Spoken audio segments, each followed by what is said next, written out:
¿Puedes hacer la claqueta? Ahí va. Bueno. Acabamos de pedir un agua. Sí. Buenos días, Alejo, ¿cómo estás? Buenos días. ¿Cómo andás? Yo muy bien. ¿Y tú? Muy bien, espléndido. Era la primera vez que venías a España, ¿has venido más veces? No, conozco España, sí. He venido varias veces. Incluso, no tanto a Barcelona como a Madrid. Pero sí, Madrid es una ciudad que uno conoce. De hecho, con Madrid, mira, hay una vuelta que venimos a filmar con los pamperos, justamente, con el resto del Pampero Cine, no presente hoy aquí en esta mesa. Mariano Ginás, a quien conocerás, Laura Citarella, a quien también conocerás, y Agustín Mendilaruso, a quien también conocerás. Gracias, querido. Nada. Llegó el agua. No personalmente, pero su cine sí.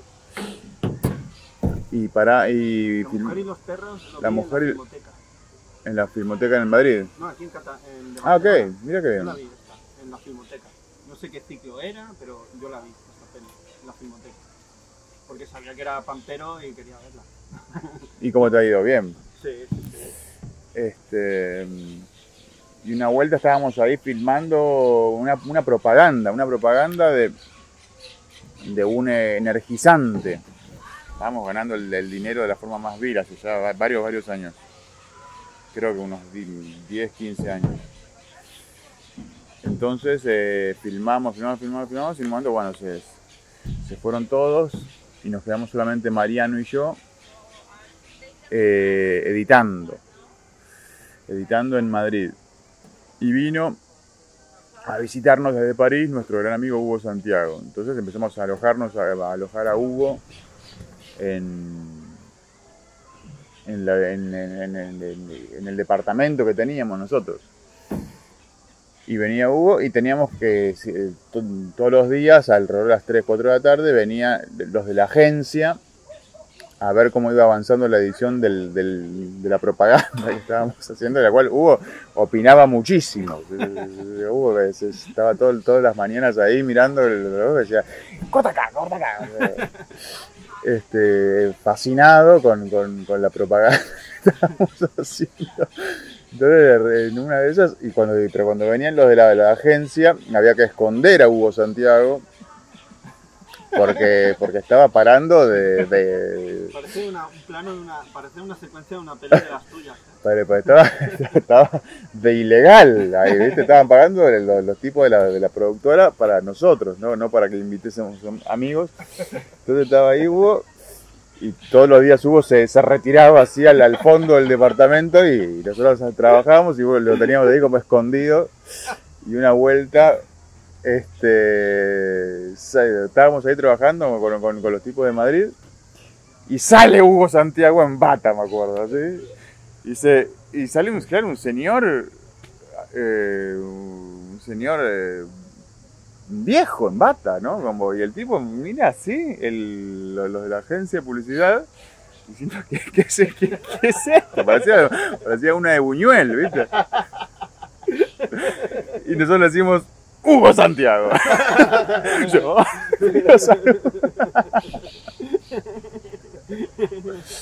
Así que imagínate que conocemos Madrid. Yo siempre empiezo las entrevistas preguntando lo mismo, que es, ¿por qué haces cine? Creo que es una pregunta que ya no puedo responder, no sé. Quizás la podría haber respondido hace muchos años, pero no tengo, ya ese uno, porque si no me muero, esa sería la respuesta más sincera. Porque no sé hacer otra cosa,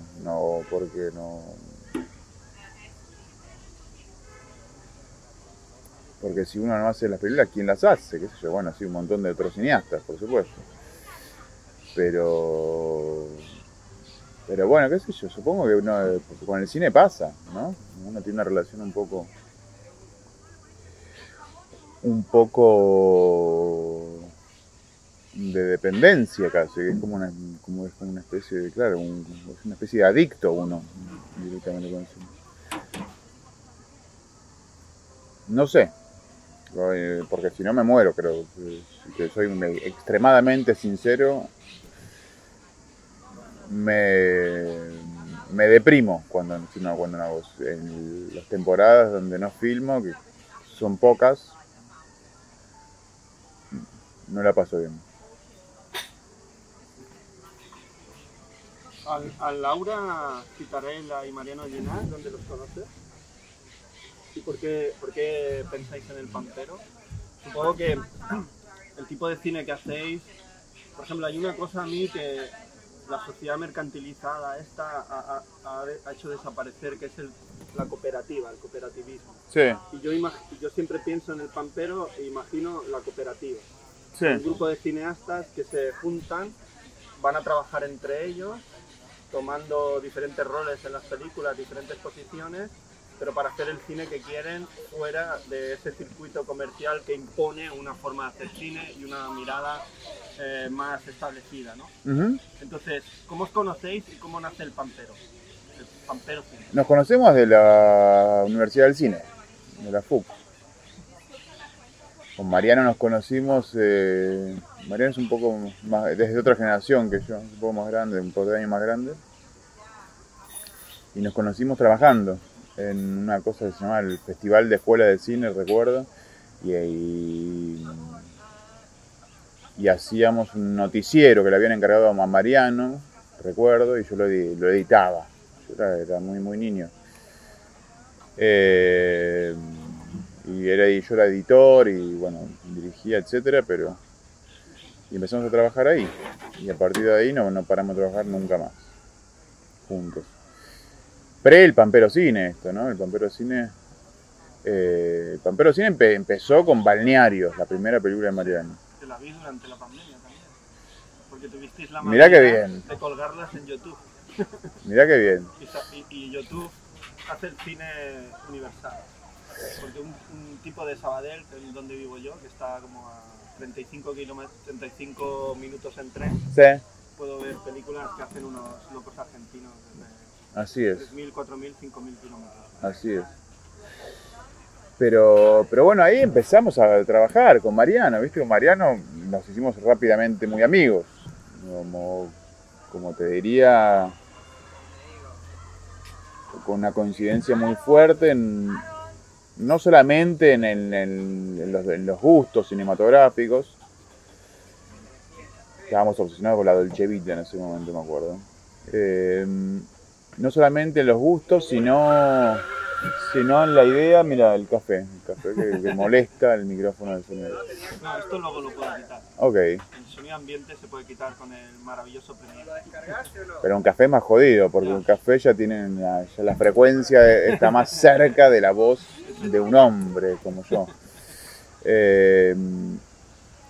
No, esto pero sobre todo como que hubo una especie de rápida hermandad, te diría, en amor y fraternidad, ¿no? Sí, como en el modo de encarar el hacer cine y de tener una relación quizás más directa con el cine, más impune con el cine. Ahí pasan las turistas. This morning. Exageran el acento. Viste que el inglés que hablan ahora es un inglés que no es el inglés que uno escuchaba en las viejas películas de Hollywood del cine clásico. Es un inglés exageran mucho. Sí, completamente estilizado hacia un lugar exótico. Pero eso, como te decía, como me da la sensación de que empezamos, me acuerdo, haciendo unas cosas rarísimas. Esos noticieros que rápidamente nos contrataron después para hacer los noticieros del Bafisi.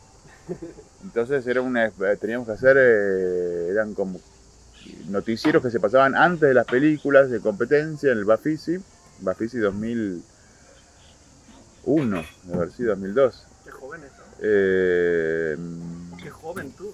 Y era muy, muy, muy irreverente 22, todo. 23 era lindo. Había una parte, estaba filmada en 16 blanco y negro y revelábamos el mismo día y toda una especie de efervescencia y de optimismo, que eso, de un momento también optimista del cine, quizás más que ahora, pero pero de pensar de que uno podía hacer lo que quería. Uno podía hacer lo que quería. Y de darse cuenta que en ese momento, sobre todo, las películas estaban llenas de cosas que uno no quería. Lo que sabía es que lo que no quería hacer, ¿no? Entonces, tan sencillo como eso, ¿viste? Como unidos por el espanto, citando a un famoso escritor argentino, empezamos a trabajar, y ahí el Pampero, y ahí Laura, y Agustín está siempre ahí. Agustín y Mariano se conocen desde muy chicos. En fin, se fue armando un poco así, como unos amigos cineastas que sabían que lo primero que tenían que hacer era películas, y lo segundo que tenían que hacer era ganarse la vida, y lo que quizás se dieron cuenta era que no se iban a ganar la vida con películas, se tenían que ganar la vida por otro lado, para poder hacer las películas. Para poder hacer las películas. Sí, es una idea también, como por ejemplo Orson Welles. Sí. Él ganaba dinero en películas que no le interesaban para hacer las películas que sí que le interesaban. Bueno, sí, por eso. Me parece que uno no le puede pedir a una película más que sea buena. Que ya es mucho, ¿eh? Si ya querés que también, bueno, fíjate qué clase de cineasta sos. Y una cosa que siempre me pregunto en el Pampero Cine, cuando tú llegas con una idea, se hace como una especie de reuniones entre los demás pamperos para ¿cómo se lleva a cabo eso? Se dice, esta idea sí, esta no. ¿Cómo funciona ese proceso? Bueno, quizás en un comienzo sí. Esta idea sí, esta no. Depende, que no te diría que está muy formateado eso. En todo caso, me parece que tiene más que ver con el deseo, que está estrictamente vinculado con eso. Y de ahí, a partir de ahí, con las necesidades, de nuevo, la máquina, el molinillo. Este fue más agudo que el anterior. Ahora estás haciendo de cineasta. No, quiero decir, sí, es tan sencillo como que quiero, no sé, estoy pensando en este tipo de película. A veces uno con funcionamientos distintos, por supuesto. En mi caso yo siempre empiezo más solo y después empiezo a abrir el juego. Mariano siempre es más expansivo en el comienzo y quizás se va, es como al revés, justamente, se va como más afinando durante el proceso, afinando en términos de, qué sé yo, tiene que ver con las personalidades también, por supuesto. Pero me parece que hay un respeto del deseo del otro, y de repente si uno advierte, che, el otro está en cualquiera, como un amigo se lo dice, ¿no? Como cuando un amigo está en cualquiera, qué sé yo. El Pampero lo veo como ese álbum familiares, que son películas diferentes, pero que se pueden conectar entre ellas. Como si pudieran sucederse en los mismos momentos en ciertas partes de Argentina o fuera de Argentina. Sí. ¿Sabes? O sea, como si... Medio Marvel, decís vos, así como los personajes de Marvel que pasan de película a película. Sí, puede ser, ¿no? Pero de otra manera, ¿no? No estaba pensando en Marvel ahora, pero que hay unas como conexiones. Sí. Conexiones muy fuertes, muy intensas, en películas que dialogan entre ellas y a la vez son diferentes. Y eso es lo que os hace bastante, digamos, innovadores o diferentes, diferenciales al resto, ¿no? Porque yo veo, por ejemplo, en La Flor de Mariano, sí, Ginás, y veo conexiones con muchas de las películas tuyas, de Alejo, de Laura, no sé. Son personajes que podían entrar ahí tranquilamente y salir, ¿vale? Sí. Hay como conexiones y diálogos, aunque no sean totalmente explícitos, pero implícitos los hay. Bueno, es hacerse cargo también digo, son a propósito Y son necesarios, y son causa y consecuencia, digo, por supuesto que sí, sí. Yo soy totalmente consciente, de nuevo, ese es el agudo. De nuevo. Ahora viene el grave. Es como una escala. Yo soy totalmente consciente, digamos, de cierta, de tantos años de trabajar, por ejemplo, con Mariano, de haber tomado cosas de Mariano en alguna película, en El Escarabajo de Oro, que vos hablabas de él, y hay un narrador omnisciente muy del estilo del narrador de historias extraordinarias. Lo mismo Mariano en La Flor, es muy consciente de que el capítulo tal, donde es con el capítulo del director, es muy también, es una película que vio El Escarabajo de Oro. Quiero decir, lo mismo con Laura, es como, sí, es un tráfico de influencias, si se quiere, pero...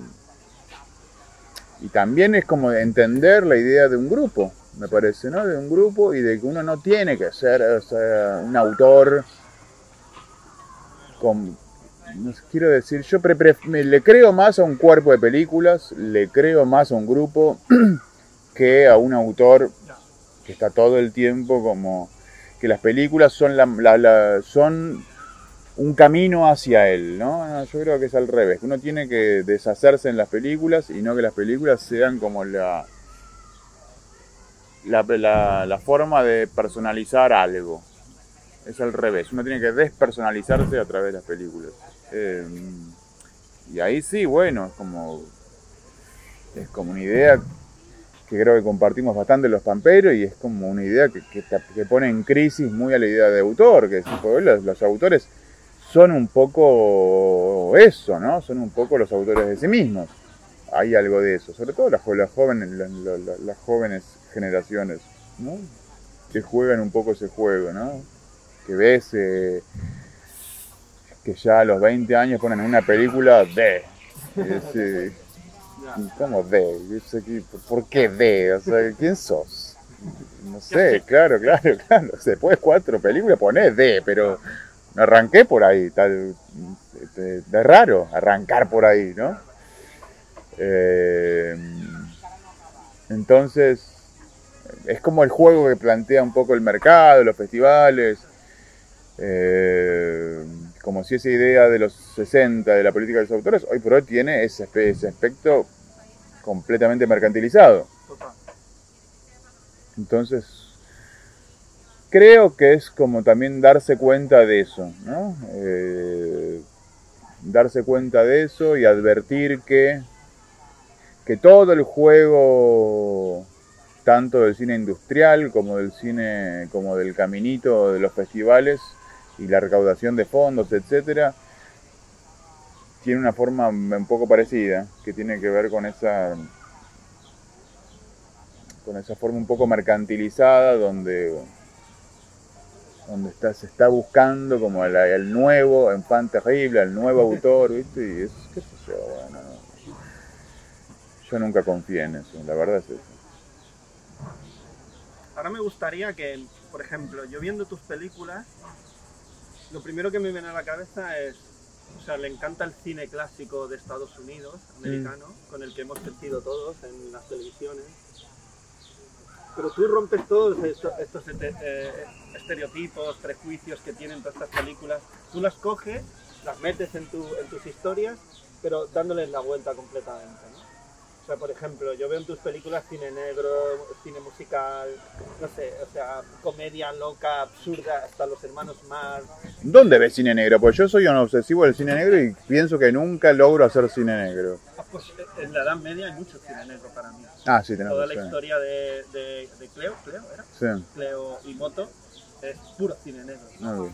Porque no sabes qué sucede. Te imaginas cómo este señor vende esos productos y después piensas, ¿cómo estos padres no se dan cuenta de que están desapareciendo cosas? Hasta te diría, hasta cine de ciencia ficción en ciertos momentos, pero siempre con ese humor absurdo. O sea, metes cine negro pero con humor absurdo, riéndote del tipo con gabardina, divorciado, amargado, que siempre está solo, ¿no? Tú te ríes de eso. Porque aquí la que lleva todo el juego es una niña de 10 años, ¿no? Sí. Entonces, le das siempre la vuelta a las cosas. Y luego siempre hay gente creativa, desde gente que baila, gente que canta, cineastas. Siempre estás obsesionado y reflexionando sobre los procesos creativos y todo lo que tiene que ver con la manera de ganarse la vida a través de esos procesos. Sí. Y luego, es que hay muchas cosas en tus películas, ¿sabes? Yo no sé cómo lo haces, pero haces como un gazpacho, ¿no? de géneros, de texturas. Y sobre todo, o sea, ya lo que es más chulo es esa mezcla de ficción, documental, docuficción, docudrama. Además, aparecéis vosotros, os reís de vosotros, os reís de las películas que hacéis. No sé, hay toda una forma muy diferente de hacer cine, de ver lo que es el cine, digamos, lo que queda del cine de autor, ¿no? Porque ahora el cine de autor se debería poner otro calificativo, o ya no hay. O ahora el cine está tan mezclado que, no sé, que todo a mí me parece original lo que hacéis en el Pampero. Y además, siempre hablando como al espectador, ¿no? O sea, y además, no sé lo que te parece, bueno, te digo esto, a ver qué te parece y luego continúo. Porque ahora me estaba saliendo otra idea de una especie de trilogía que hay, que a lo mejor dirás, este tío está zumbado.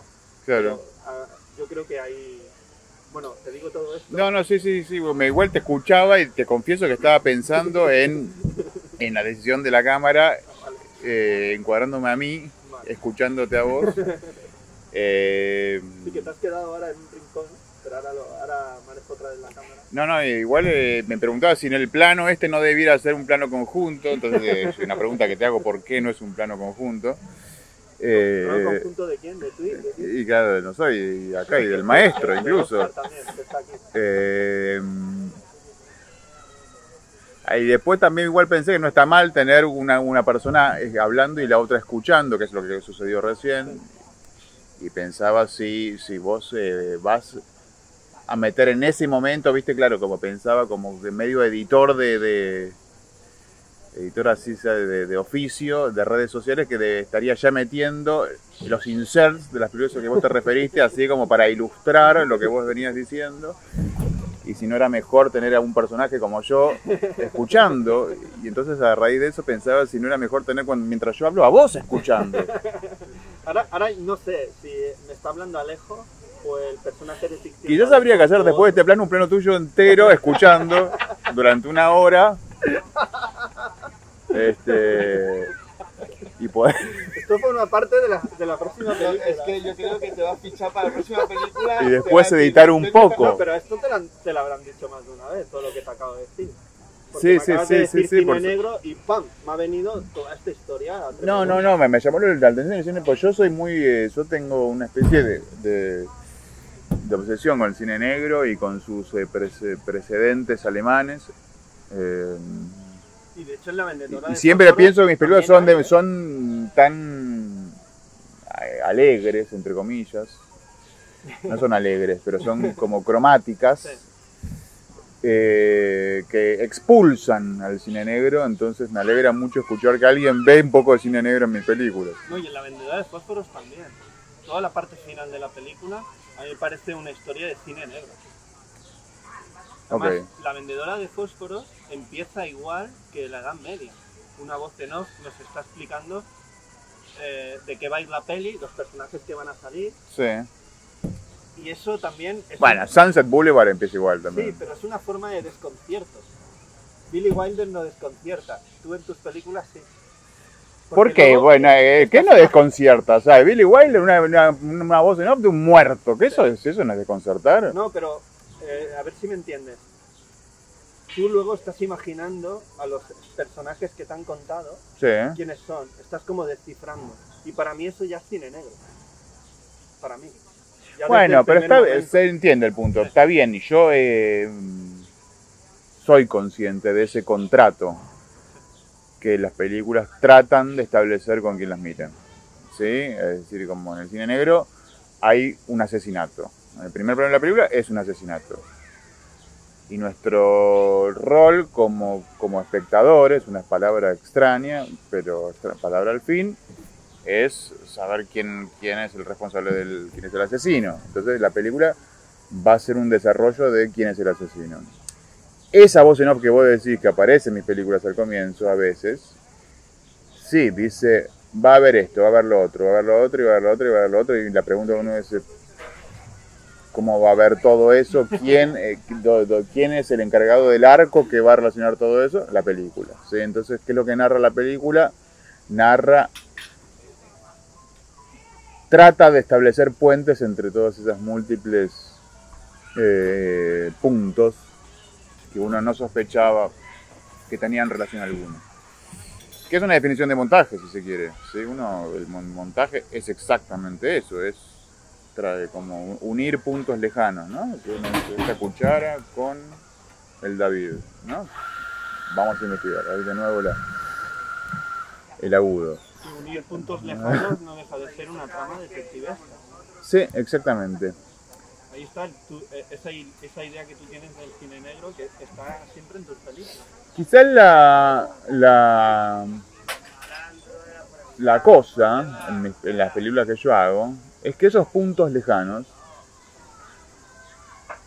son puntos que son, quiero decir, como que el método de trabajo en esas películas que vos decís es filmar de modo irresponsable, impune, el grave. No, voy ahí. Filmar cosas que nos interesen, que nos conciernan, ¿sí? Como casi como un pintor, como con la mirada, para mí la actitud de un pintor es como clarísima en ese sentido. Como si uno lograra, o uno pudiera, mejor dicho, retratar una cosa acá, otra cosa allá y otra cosa allá, y uno intuye algún tipo de asociación que si uno la dice se conceptualiza demasiado y por ende pierde sentido y se vuelve subrayada y se vuelve obvia, se vuelve pedagógica, etc. Y en ese sentido la película es un poco un ejercicio de montaje de tratar de unir esos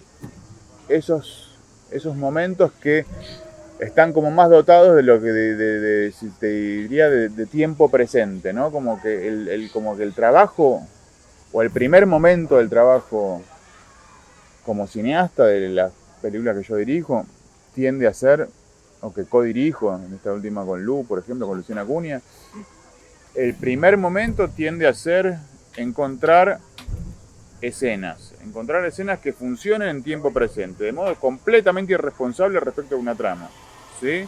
Poder retratar una niña, poder retratar a alguien llorando, poder retratar la mirada de un perro sobre otra cosa, ¿no? Como algo, insisto, parecido quizás al ejercicio pictórico.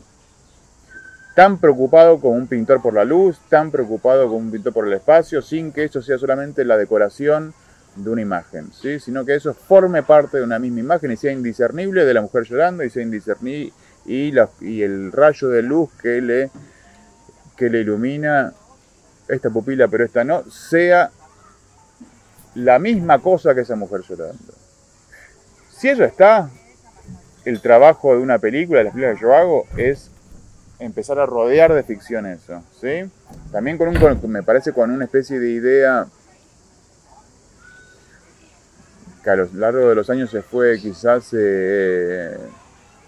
iluminando cada vez más y clarificando para mí cada vez más, que tiene que ver con entender que no hay una diferencia muy nítida entre ficción y documental, que son como dos. Digo, por supuesto uno entiende que algo es ficción y que algo es documental y las cosas que son ficción no pasarían si uno no las provoca y las documentales pasarían igual si uno no las filma.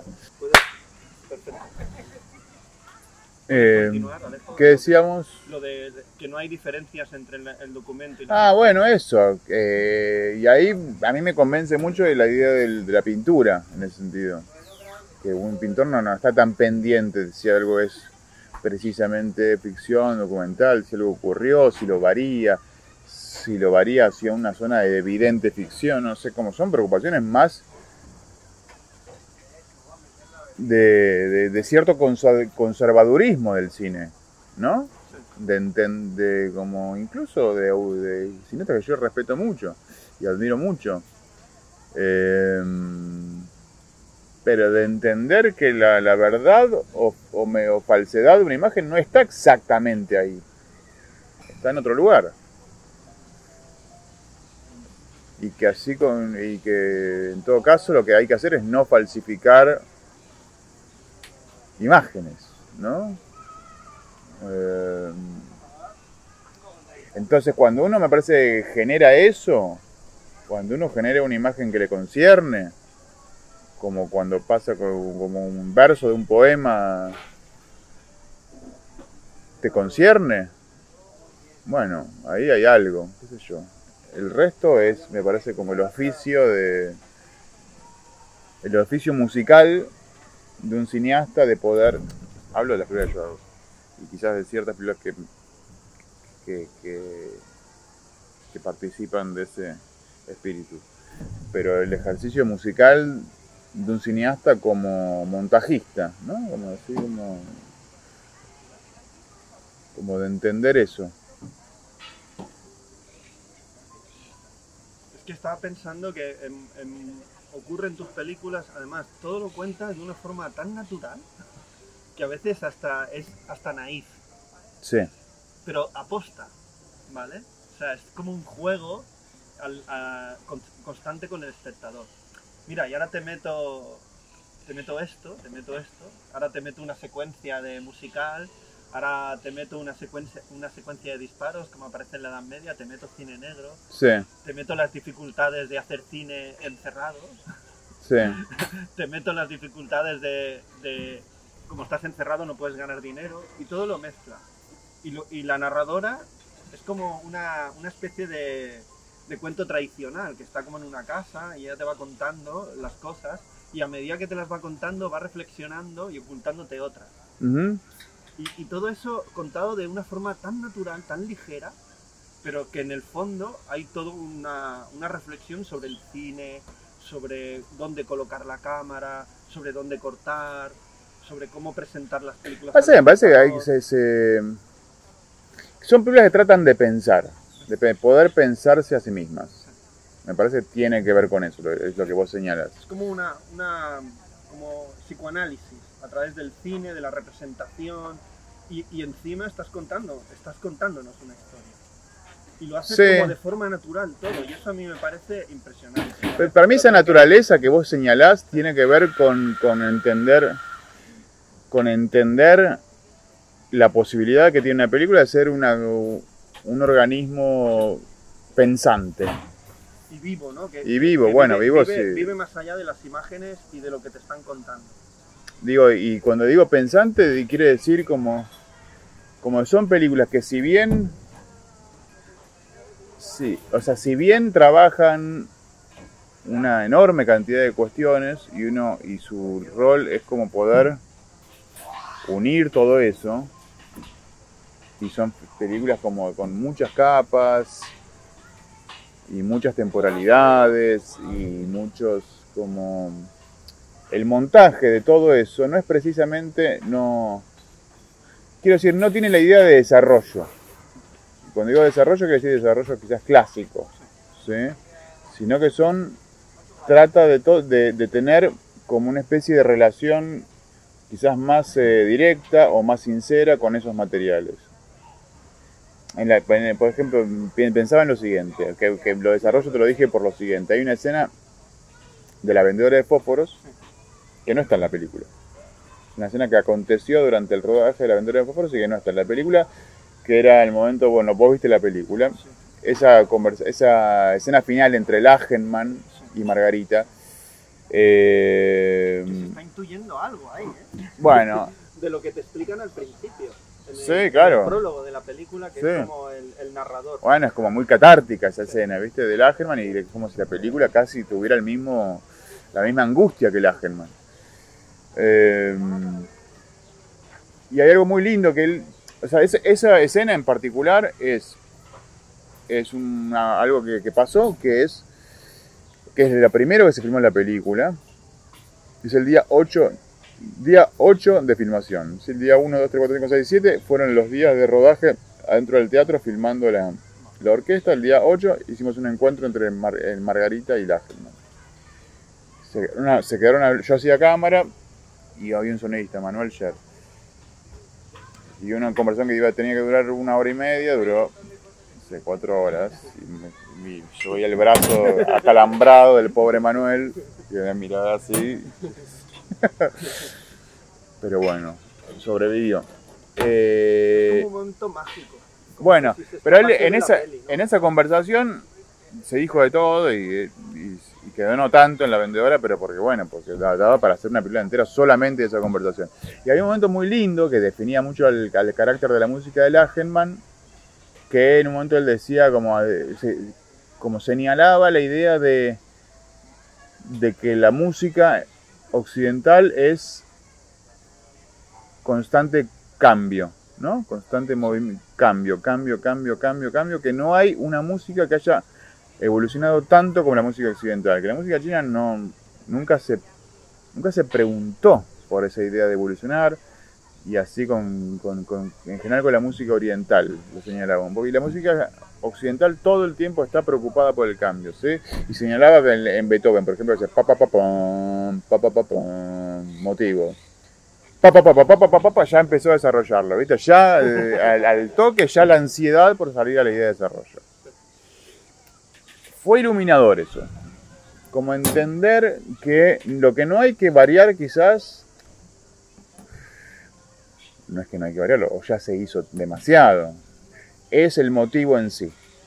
Uno tiene razón con el motivo de total sinceridad y transparencia. Y en todo caso hay que inventar cosas alrededor del motivo, ¿sí? Y quizás una película es inventar cosas alrededor del motivo, pero no variarlo, ¿sí? No el manual del argumento clásico, donde el motivo sencillamente funciona como un desarrollo musical. A ver qué tan virtuoso es el guionista, qué tan virtuoso es el director, qué tan virtuoso es este. No, es como mejor, me parece, como poder tener una especie de relación más bilateral con una película. Creo que estas películas lo que tratan un poco de generar es ese espacio bilateral entre uno y la película, ya quien la hace, ya quien la mira, donde vas viendo junto con la película, vas pensando junto con la película, y son también, me parece que tienen como una especie de, casi te diría, de horror a la idea, a la variación por la variación misma, ¿no? Como tan pronto como la película se siente que está repitiendo demasiado, como los músicos, ¿viste? Que están de repente en una tónica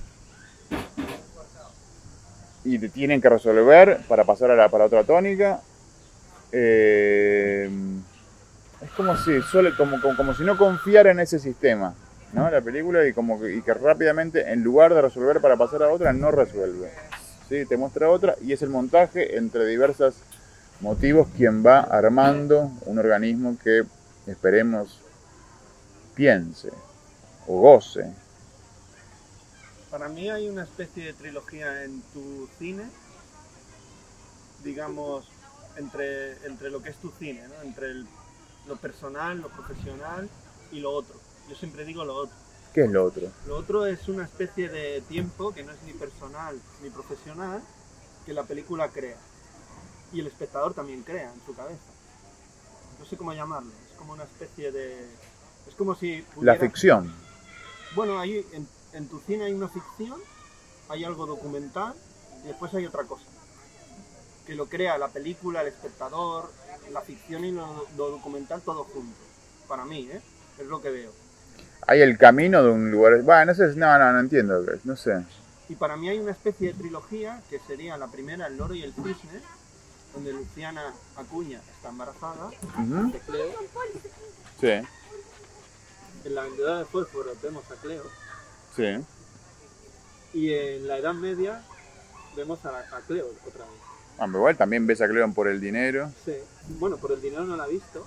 Incluso la ves en el Escarabajo de Oro. Incluso. O sea, hay como una especie de... todo lo que te va ocurriendo en tu vida personal no tiene diferencia entre el cine que vas haciendo. Todo eso entra, todo eso va entrando. Imagínate que vas por la calle, conoces a un vendedor que te hace gracia, lo vas a recoger para tu cine. Y a mí esa idea del cine y vida, vida-cine o cine-vida, me encanta. Bueno, qué Porque, bien. porque creo que tienes una capacidad para generar una historia, un relato en el que lo aportas a tu cine de una manera, eso, ¿no? De una forma natural, sin nada de estridencias. Porque tú sabes que estás viendo una película de Alejo Mogilansky, lo sabes, pero a la vez estás como en una especie de psicoanálisis tuyo, como artista, porque hago cine, con la gente que me relaciono, porque cojo a estos actores, porque coloco la cámara aquí. Y esto es muy interesante en el cine, ¿no? Esto, por ejemplo, ahora que comentabas Antonioni o Bresson, Sí. esto ocurría. En La vendedora de fósforos aparece Bresson, de hecho hay un plano muy bonito en el que aparece la película de Bresson en una televisión y en el fondo vemos la historia de ficción o no que estás contando. Y la cámara está recogiendo esos dos planos que está creando como un tercer plano, ¿no? Es Sí. lo que te decía yo, ¿no? Sería un buen ejemplo de esta idea de que te digo yo entre documental, ficción y ese otro rollo que haces tú, ¿no? Y que en realidad todo está mezclado y contado de una forma natural, porque no son películas ni sesudas, ni como el otro día decían, películas intelectuales. Yo las veo como, no sé, como el otro día estuvimos viendo la peli de Juan Astrueva, que es sobre la pandemia, la que ha hecho Miguel Gómez, Diario de Otsoga. Pero la de Jonás, ¿cuál? La de los adolescentes. No, tenéis que venir a verla. La he visto. Pero eso no es sobre la pandemia. Bueno, es sobre lo que... Bueno, están todavía con la pandemia y sobre todo, porque claro, viajan con el barbijo en el tren. no, y sobre todo porque hay una amistad, ¿no? Y tal. Y la de Diarios de Otsoga, de Miguel Gómez. Todas estas tres películas dialogan mucho. En la Edad Media, la tuya, todas dialogan. Porque yo siempre pensaba, hostia, ¿en serio que después de la pandemia van a haber películas así? ¿Nadie va a hacer una película de verdad? Y vosotros habéis hecho esas películas de verdad sobre la pandemia, sobre la angustia, sobre el humor, todo se mezcla en esa casa, ¿no? Y al final el punto que le das a tu película sin desvelar lo que ocurre es muy significativo de todo lo que hemos vivido. Es como nos paramos y empezamos otra vez. O nos vaciamos de todo y empezamos otra vez. ¿No? Bueno, sí. Es que hablo mucho, Alejo. No, me quedo pensando lo que decís, es interesante. No sé, sí, como que ese aspecto que vos, como donde aparece lo personal, lo íntimo, lo referencial. Yo espero que sea como como una especie de, más que de psicoanálisis, sería el revés, como de despersonalización, ¿no? Yo creo más en que siempre todo tiende a la ficción, ¿no? Entonces como que cualquier cosa puede ser un disparador de ficción y es un poco lo que piensan esas películas. Y en ese sentido, no es que uno sea interesante, qué sé yo, no es que el problema de cómo se financia una película particular sea interesante, no es que, etcétera. Me parece que eso funciona en la medida que uno es capaz de despersonalizarlo, de lanzarlo hacia esa especie de patria común que se llama ficción, ¿no? Y entonces ahí, cuando uno entra por un lado raro, la ficción, es donde uno realmente logró salirse de uno mismo a través de uno mismo, ¿no? Donde uno, qué sé yo, casi te diría como un ejercicio pensando en la muerte, qué sé yo, que como lo que uno le obsesiona es eso, es como salirse de uno mismo, dejar de ser uno mismo y estar como preparado para no ser más uno mismo y para hacer otra cosa.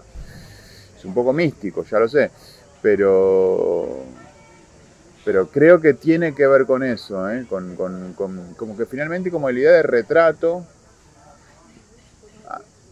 a mí me obsesiona esa idea de retrato y pienso las películas desde ese lugar, ¿sí? Como que de repente el cine es capaz del retrato, del arte del retrato, el paso de alguien por el mundo que no está más. Y me importa lo de que no está más, sobre todo, o que podría no estar más, o que ya no va a estar más. Entonces ese es el momento donde se vuelve interesante el ejercicio, donde se vuelve levemente trascendental.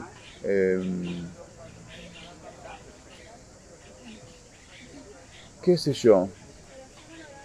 Quizás que sean comedias tiene que ver con eso, con que en el fondo se está filmando eso y es la paradoja necesaria para que suceda ese pequeño milagro, si es que sucede, porque si vos haces eso en una película solemne, etcétera, como bueno, queda como subrayado como que si se falsificara esa misma capacidad y potestad del cine. En ese sentido yo soy como, creo más en las paradojas, creo más en las contradicciones y desconfío de las imágenes más discursivas, si se quiere, donde uno ve lo que quiere ver, donde uno mira una película que dice, si una película dice, algo está funcionando mal. Creo que uno tiene que poder tener la misma relación con una película como la que tiene con un cuadro como cuando vas al Prado a ver los Velázquez, ¿viste? Que te quedás así y no podés creer lo que estás viendo y te conmueve por lugares que no sabés qué son, ¿no? Entonces, cada vez más me parece eso, que la madurez de una imagen tiene que ver con eso, con no saber por qué, y con inventar lenguaje, que inventar lenguaje quiere decir inventar algo que uno no sabe qué es, que uno no le pueda adjudicar sentido del todo claro. Ahí aparece como el sentido último, qué sé yo, eso que vos decís, lo otro. Es que yo no sé explicarlo. Es que es lo que finalmente lo que tiene sentido y lo que no entendés. Sí. Eso es lo que tiene realmente sentido. Entonces son películas que tratan de ir hacia ese lugar. Y además son películas como una especie de droga, ¿sabes? Te provocan mucha adicción, quieres volver a verla. Quieres volver a verla y seguir investigando, ¿no? Es como ahora que hablabas de Velázquez, el cuadro de las meninas. Es el cuadro más misterioso, es uno de los cuadros más misteriosos de la historia, porque aparece Velázquez, hay ficción, hay documental, no sabes realmente qué te está explicando. Y cuando mirás las meninas con el manual de Foucault, digamos, las miradas, se pone más aburrido, Sí. Digo. La verdad es que se pone más aburrido, es la mirada del rey, el poder, está bien. Pero como, viste, como cuando lo intelectualizás demasiado, se pone discursivo el cuadro, ¿no? Entonces, como lo interesante es como poder plantarse en un lugar como que es que esa mirada del rey no te turbe tanto, qué sé yo, como... Además, en tu cine se habla de ópera, de teatro, de política, de un montón de cosas, y para nada son películas aburridas, ni hay discurso, ni nada. De hecho, los personajes, cada uno tiene su punto de vista diferente, y eso las hace más ricas. Sí. Hay una mezcla de opiniones, de posiciones, y eso aún al espectador, o a mí me pasa, que piensa, ay, hostia, pues es interesante lo que dice pero aquel también dice cosas interesantes. No sabes realmente qué pensar. Uh-huh. Eso yo creo que es un poco la vida, ¿no? Porque, por ejemplo, dicen, oye, ¿tú qué piensas de esto? A veces nos olvidamos de una palabra que es muy bonita, de una frase que es no lo sé. No lo sé. Y en tu película pasa mucho eso, que no lo sabes. No sabes qué va a ocurrir y hacia dónde te va a llevar. Y en la Edad Media, por ejemplo, ya desde tus títulos, ya hay como una especie de misterio. En los títulos... La Edad Media. Ah. Dices, bueno, y yo acabo de ver la peli y digo, ¿por qué se llama la Edad Media? Yo digo, ¿qué más da? ¿Qué más da cómo se llame? Porque no sabes, no has sabido descifrarlo. Uh-huh. ¿Vale?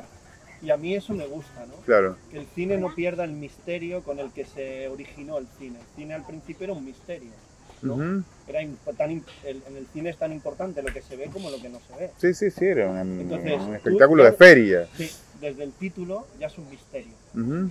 Dice, vale, la vendedora de fósforos, vale, quieren hacer esto, pero al final lo hacen o no lo hacen. Da igual, pero eso, Opa. Da igual, pero es una situación que provoca la película. Sí. El proceso de hacer eso. Ujú. Que luego no lo ves. Pero ¿qué más da? ¿No? Sí. Es como la historia de chico conoce chica y al final tú no nos cuentas si se quedan o no se quedan juntos. Pero la película ha sido todo ese proceso. Es como una idea de que no es importante lo que se está contando, sino lo que se cuenta y todo lo que se genera. Sí, sí, sí, como En la Edad Media pasa mucho eso. Entiendo. Este tipo de películas. Que además ya empieza la película diciendo no es una peli sobre la pandemia y tampoco quiere reflexionar sobre ¿Dice eso la voz en off o no? No. Bueno, creo que lo digo yo. o en el dossier o algo, ¿no? O sea, Sí. es esa idea de decir, no, es una peli que pasa durante la pandemia, pero no es sobre la pandemia. ¿Vale?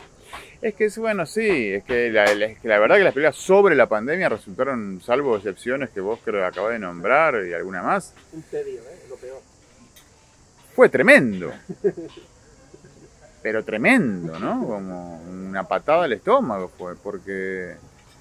Pero fue una patada al estómago porque fue algo que cristalizó mucho como el nivel de decadencia o de... Sí, de decadencia.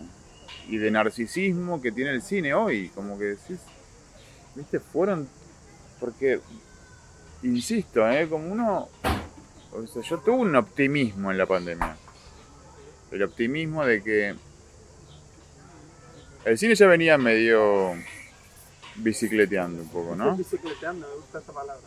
Venía ahí medio, que no se sabían que andaba muy bien, no, venía raro.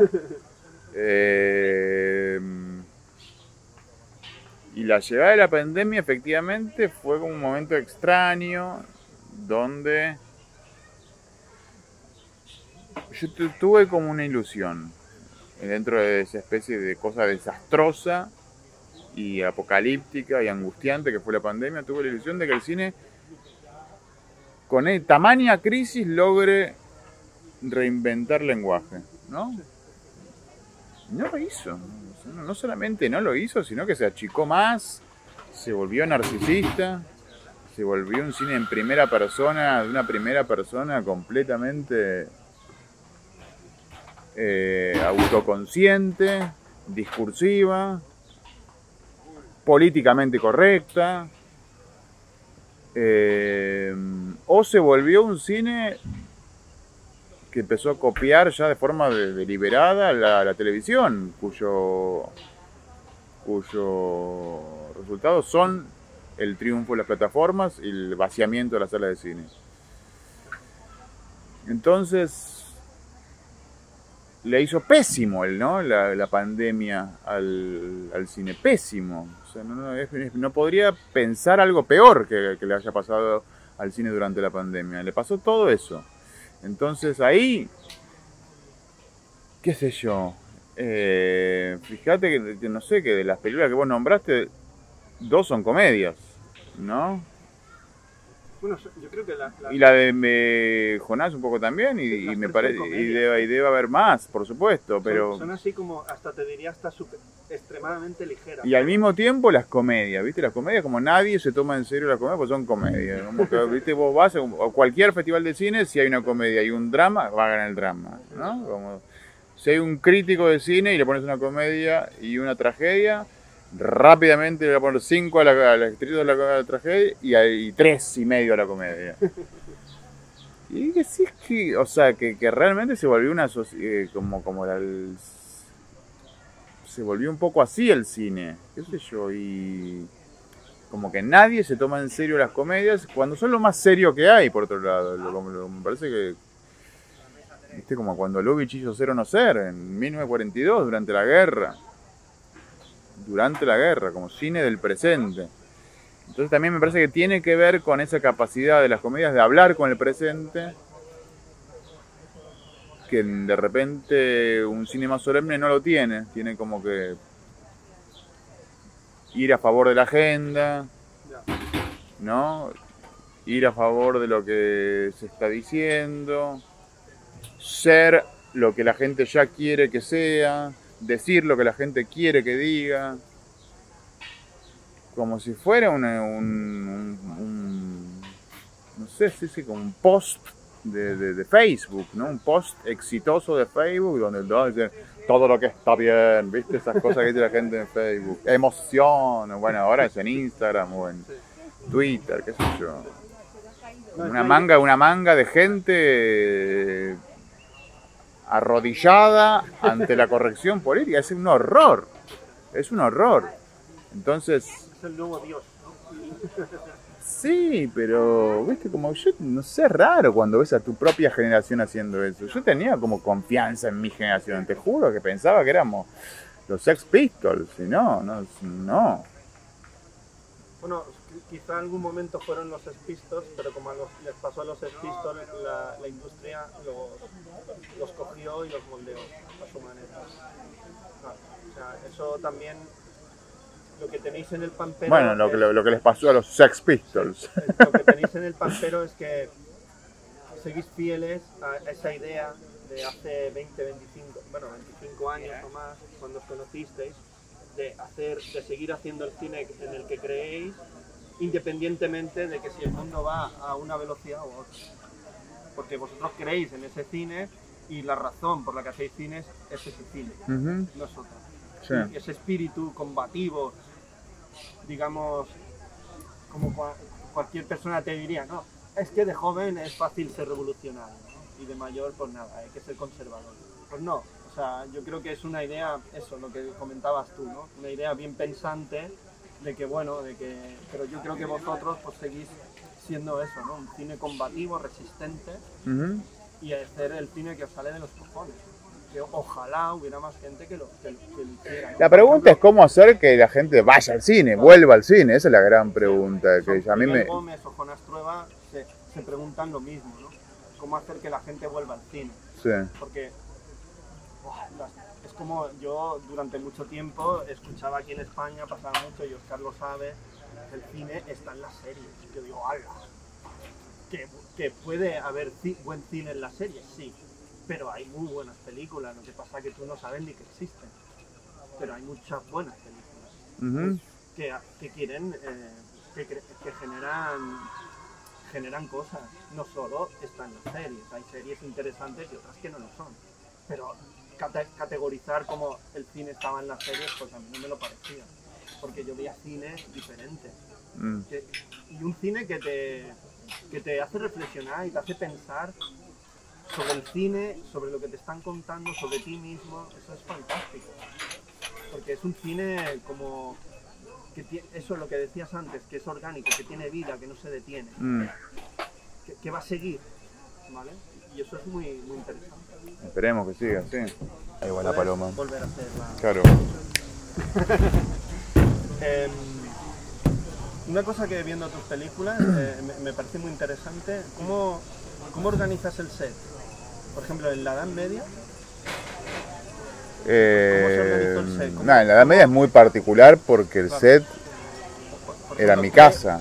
Ya, pero ¿cómo es el trabajo con los actores? Con Cleo, por ejemplo. Porque Cleo a mí me parece una niña muy grande, ¿eh? No sé si en la vida real también lo es. Lo es. Lo es. Porque me creo de que haga todo el juego que hace en la película y que salga de ella. Me lo creo, me lo puedo llegar a creer. De hecho, hay una película francesa. La de Louis Garrel.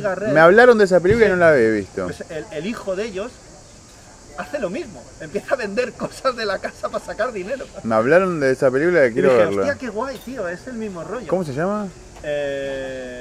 Un plan para salvar el mundo, me parece. Ella va por otro lado. También es una peli sobre la pandemia, pero va por otro lado, ¿eh? Pero es interesante en ese juego que hace... Sí, de Portafous, el director del Bafisi, me acuerdo cuando el primer mensaje que me mandó entusiasmado, me habló de esa película. Sí. Lo que pasa es que Cleo es mucho más joven, es mucho más niña. ¿Cuánto tiene el de Garrel? 13, 14 años. Okay. Y es un grupo. Okay. Cleo trabaja sola. Y esto aún la hace más inquietante, ¿eh? No, y sobre todo las reflexiones. Los adultos no entienden que de niño el tiempo pasa muy lento.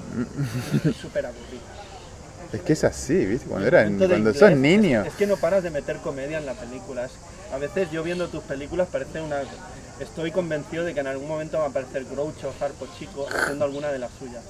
Porque creo que esa comedia absurda habla mucho de lo que es la realidad. Bueno, sí, sí, claro. El momento del inglés es buenísimo. La clase de inglés es el boxeo. O la clase que hace Luciana de gimnasia. Danza, no danza, gimnasia. o el ruido que hay. Hay momentos de locura, caos total, sí. Porque tú estás haciendo una cosa, Luciana también, Cleo también. Hay ruido, dice que yo estoy trabajando y yo también, no sé qué. Oja. Y donde colocas la cámara, ves las tres vidas que tienen que relacionarse y que no deberían estar relacionándose. O sea, las circunstancias los han atrapado ahí, tienen que convivir. Sí. Y es interesante porque eso lo hacen muchos en tu cine. En La vendedora de fósforos lo volvías a hacer. En el plano No, de bueno, la sí. peli. Yo filmo un poco así. Yo filmo comedias de entradas y salidas, si se quiere. Y bueno, comedia de entradas y salidas, tenés que tener siempre en cuadro la puerta por la que va a entrar el problema. Quizás, en todo caso, son películas que multiplican eso y filman, incluyen 4, 5, 6 puertas al mismo tiempo. Además, en La vendedora de fósforos aparece el plano de Eras una vez en el oeste, cuando Claudia Cardinale llega y la cámara sube hacia arriba y ves todo el poblado. Dices, ay, que le gusta Ennio Morricone. No, es que luego lo enganchará.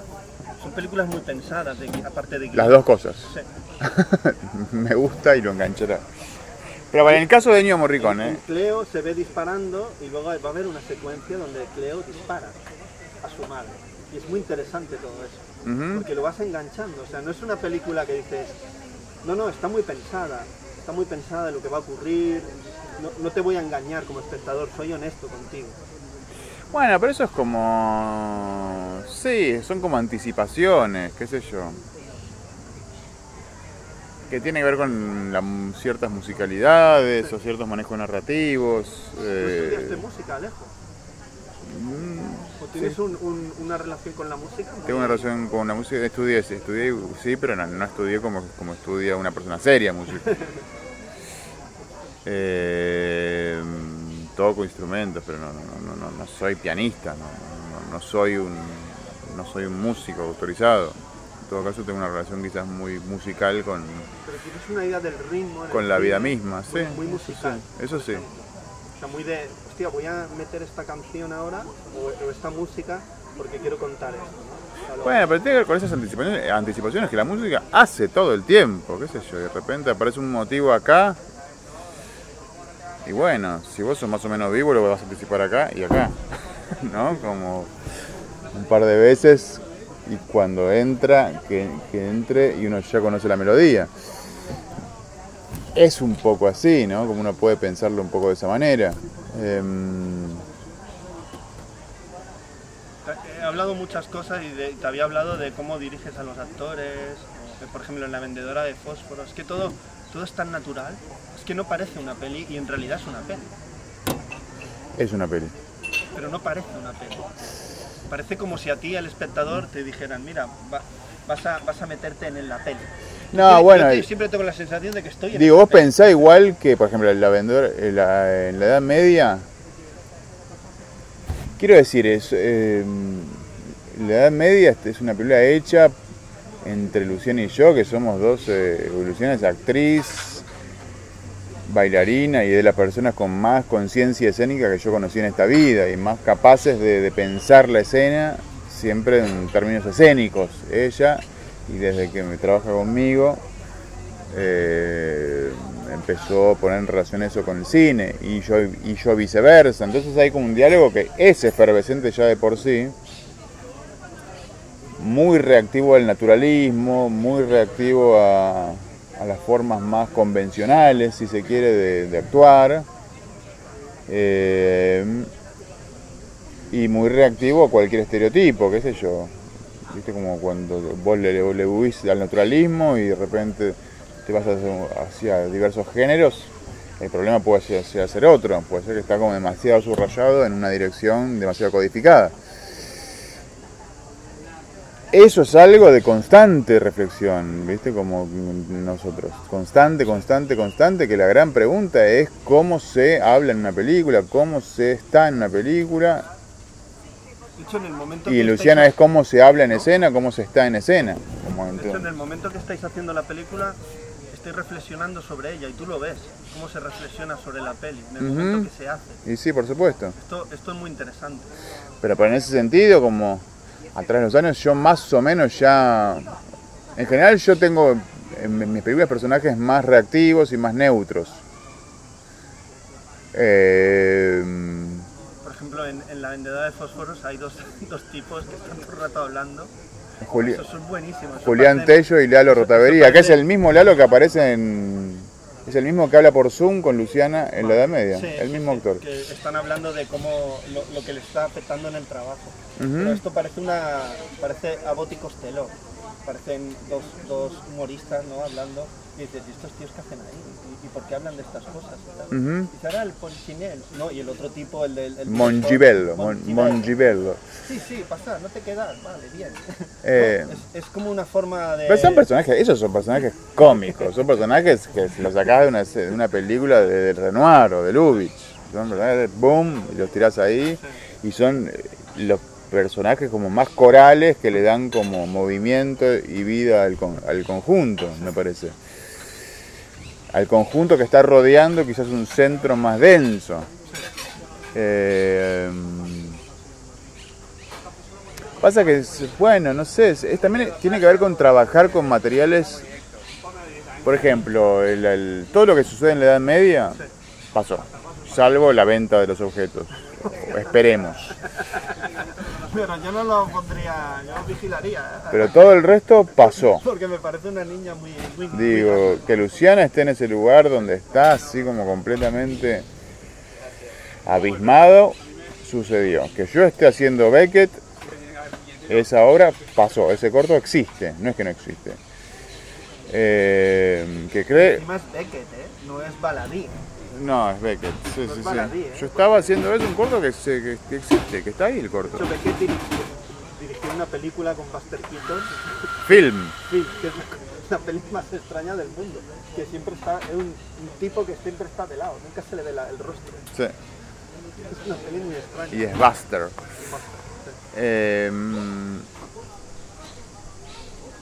Pero no sé, tiene que ver también con conocer los materiales mucho y como masticarlos mucho. No son películas improvisadas, para nada. No, y se nota, ¿eh? Al contrario, te digo, son películas muy ensayadas. Y muy trabajada, muy de dónde voy a colocar la cámara y qué vas a decir y hacia dónde vas a mirar. Sí. De hecho, en La vendedora de fósforo hay un momento muy chulo que le va dando la luz, la ensombrece, le va dando la luz, la ensombrece, y eso es muy bonito, ¿no? Ujú. Porque eso es como el cine de los orígenes, ¿no? Bueno, pero es lo que está proponiendo la obra de La Beckett. obra de Beckett. Es exactamente eso. Pero me parece que tiene que ver con cierta, insisto, con cierta relación como más directa con los materiales. Con ser consciente de que lo que nosotros hacemos es producir ficción en tiempo presente, ¿no? A partir del presente producimos ficción. Sé que es algo que el cine tiende ya a no hacer ya no tanto, salvo excepciones, ¿no? Pero como son ficciones que tienen que ver con el tiempo presente, no tienen que ver con un argumento exactamente, no tienen que ver con... O lo argumental viene después que eso, ¿no? Pero al comienzo es algo que vos no podés esquivarlo, no tiene que ver con una expectativa de algo que va a suceder en la película, etcétera, ¿no? Es como se trabaja mucho la idea del presente y la idea de ficción, producir ficción en el presente, ¿sí? En ese sentido, ¿es una película hecha en la pandemia? Sí, es una película que está todo el tiempo retratando la pandemia, pero no es una película que yo diría que es sobre la pandemia, me parece que no.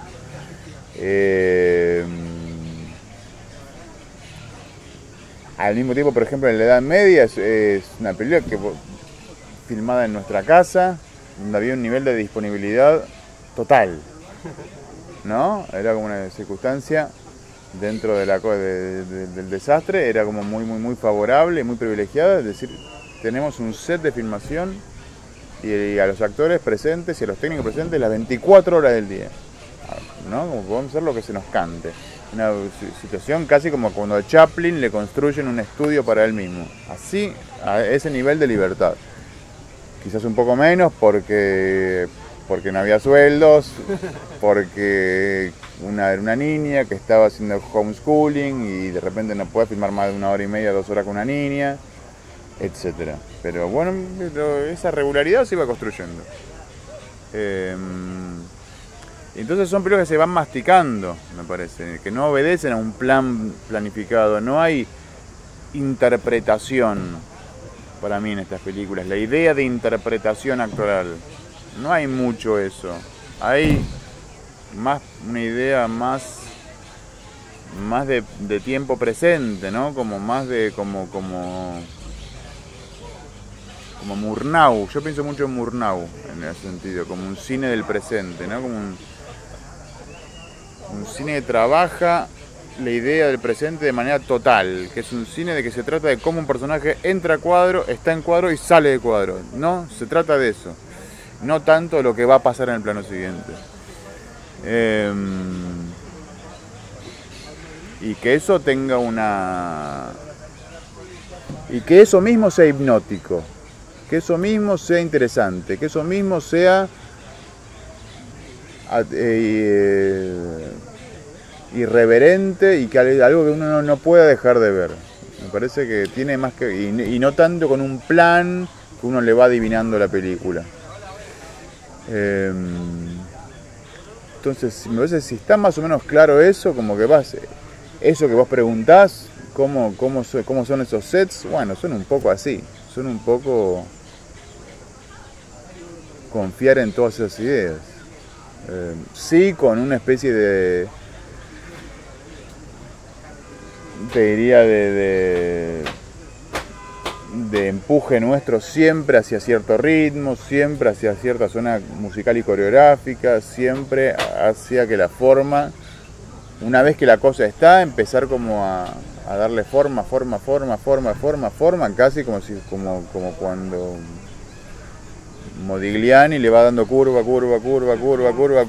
hasta que la curva está. Como un escultor, esculpiendo a la forma por eso son imágenes muy masticadas, ¿no? Muy pensadas, incluso en su sorpresa. Sí. Ahora, Alejo, para terminar, quiero que me recomiendes una peli que hayas visto no hace mucho y que digas, José, esta me encantó y me gustaría que la vieras. ¿Una película cualquiera? Sí, ¿hay alguna que hayas visto tú? Yo volví a ver todo Lubitsch, entonces, pero no te voy a recomendar una película de Lubitsch. Yo a mí hay una peli de Lubitsch que me encanta. Me gusta mucho, pero bueno. ¿Cuál? El bazar de la sorpresa. Ah, bueno, sí. Porque tiene que ver mucho con el cine, con el engaño, la mentira, ¿no? Y el crearse un personaje. Ahí Lubitsch está como creando personajes a través de los personajes de su peli. Uh-huh. Y es muy interesante todo ese juego de mentira, de realidad, ficción, uh-huh, que se van creando los personajes, porque los personajes tienen una vida y se inventan otra. Que es el mundo actual, ¿no? Un poco. Sí, lo es, de hecho lo es. Claro, pero viste, yo tenía una buena idea de hacia dónde iba este mundo. Totalmente. Pero te voy a terminar recomendando películas de Lubitsch, de Renoir, de Franju. A mí me gusta mucho Franju, Georges Franju. Justo hace poco vi la de Ojos y Rostro, de nada, no sé, increíble. Iudex, esa es una película. La del pájaro. Mi recomendación de hoy es Iudex de Georges Franju. Yo la vi en la del pájaro. La del pájaro, yo la vi en la Filmoteca, de aquí de Barcelona. Sabes que... Y estos días están poniendo en la sangre, el stand de este. Ahí ¿En dónde? ¿En la Filmoteca? Sí. ¿Hoy? Hoy no sé. Hoy o estos días. Ahora lo miramos. Pero estos días la están poniendo. No sé por qué. ¿Algún ciclo o algo? No sé. Ajá. Sí. Mira, la nueva película que estoy escribiendo junto con Mariano. ¿Con Mariano Ginas? Con Mariano, sí, Es una primicia, ¿no? es que yo no escribí un guión desde Castro, una película del No la he visto. 2009. Desde ahí que no escribo un guión. Si bien trabajo con guiones y trabajo... No lo diría yo, viendo tus películas. Trabajo. Siempre pienso que hay un guión ahí súper... No. Hay ideas, ¿no? Y a partir de esas ideas... Hay trabajo, no hay guión. Trabajo. Antonioni, ¿no? Antonioni decía que él no escribía guiones, que él escribía pues unos bocetos y a partir del trabajo con los actores iban generando los diálogos. Claro. Porque él no sabía cómo iba a entonar fulano, mengano, y si lo que iba a pensar él iba a ser más interesante que lo que él había pensado. Es que era imposible. Claro, Antonioni lo decía. Bueno, pasa que en esa época uno todavía podía filmar con esa libertad. Uno, qué sé yo, Antonioni podía, debía haber miles que no podían, por supuesto. Y hoy por hoy este cine es como mucho más radicalizado, ¿viste? En términos de producción y escondido, ¿no? Como eso, digo, es un cine como mucho más militante, necesariamente militante, en el sentido de decir que es un cine que no puede ser industrializado.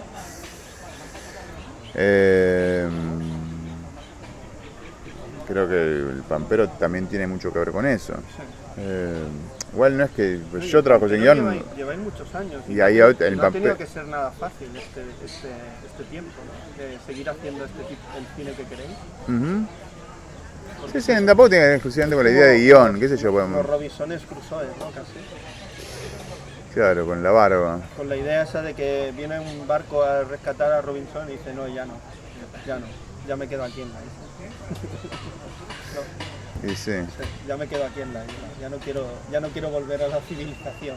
El momento que Robinson está paranoico de que haya otra persona en la isla. Sí. Ese momento es tremendo. Se pone loco. Bueno, no sé qué decíamos. Si me ibas a recomendar una peli. Judex de Frank Schubert. Entonces ya hemos terminado, Alex. No, eso te decía, que claro, que en la nueva película hay un pájaro como el de Judex. Hay un pájaro como el de Judex. Vale. Eso, entonces... Y hay un conejo como los de Lynch, ¿no? No, eso no tenemos. Tenemos pájaro. Conejos no tenemos. No, que es una película, bueno, En una de Iñárritu también era Berman. El tío había sido un superhéroe que era un pájaro. Berman, había hecho. Mi recomendación de hoy puede ser entonces Clementina, de Agustín Mendilarzo y Constanza Feldman. Vale, ¿dónde la podría ver yo? Se estrena en Argentina ahora, en julio. Entonces quizás sea misión de quien vea esto, estrenarla en España. ¿Y por qué me la recomiendas esta? Porque es muy buena. Vale. Es una película pampera. Es pampera también. Claro, Agustín Mendilarzo. Lo dijo él, yo no lo dije. Pero Agustín es más, ¿no? De hacer fotos. Es una película del Pampero Cine, claro, sí. Es una película del Pampero Cine. Pues nada, Alejo, un placer hablar contigo. Hemos estado un ratazo. Me encanta escucharte y ver tu cine. Y larga vida al Pampero. Y te pareces a Sergio Wolf, no sé si te lo han dicho. Sergio Wolf. Sí, tenés un aire a Sergio Wolf. Sí, físicamente. Googlea Sergio Wolf, es un cineasta argentino, documentalista. Pues muchas gracias por encontrarme un buen parecido a un cineasta, porque a mí me encanta el cine. Y nada, yo siempre digo hasta la próxima película. Hasta la próxima película. Adiós.